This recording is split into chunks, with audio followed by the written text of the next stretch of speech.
Samuel 22. David at Adullam and Mizpah.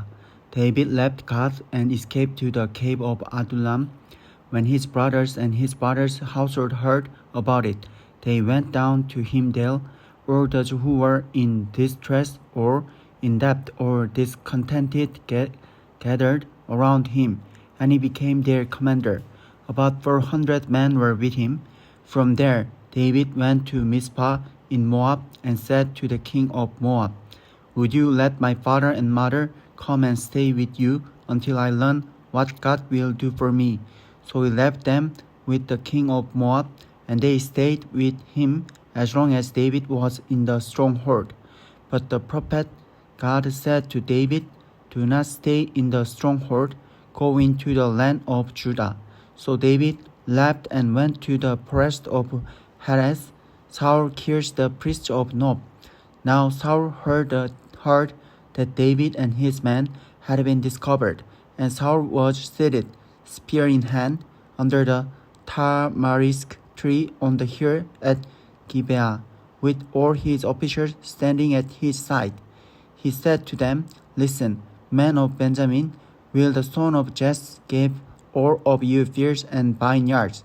Will he make all of you commanders of thousands and commanders of hundreds? Is that why you have all conspired against me? No one tells me when my son makes a covenant with the son of Jesse. None of you is concerned about me or tells me that my son has incited my servant to lie in wait for me, as he does today." But Doeg the Edomite, who was standing with Saul's officers, said, "I saw the son of Jesse come to Ahimelech, son of Ahitub, at Nob. Ahimelech inquired of the Lord for him.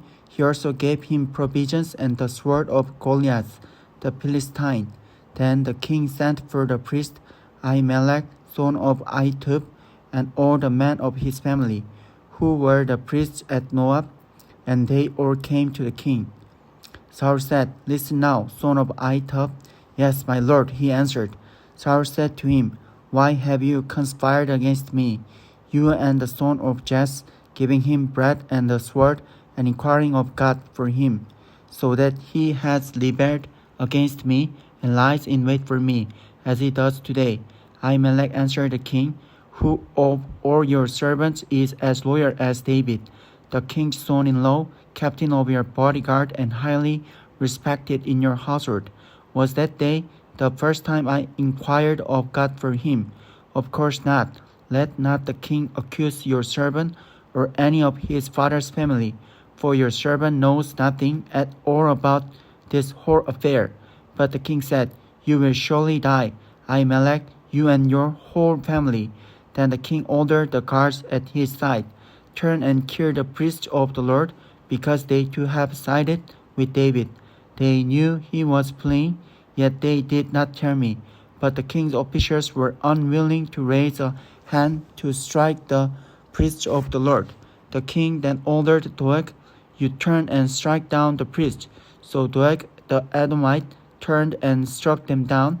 That day he killed 85 men who wore the linen ephod. He also put to the sword Nob, the town of the priests, with its men and women, its children and infants, and its cattle, donkeys, and sheep. But one son of Ahimelech, son of Ahitub, named Abiathar, escaped and fled to join David. He told David that Saul had killed the priests of the Lord. Then David said to Abiathar that day, when Doeg the Edomite was there, "I knew he would be sure to tell Saul, 'I'm responsible for the death of your whole family. Stay with me. Don't be afraid. The man who wants to kill you is trying to kill me too. You will be safe with me.'"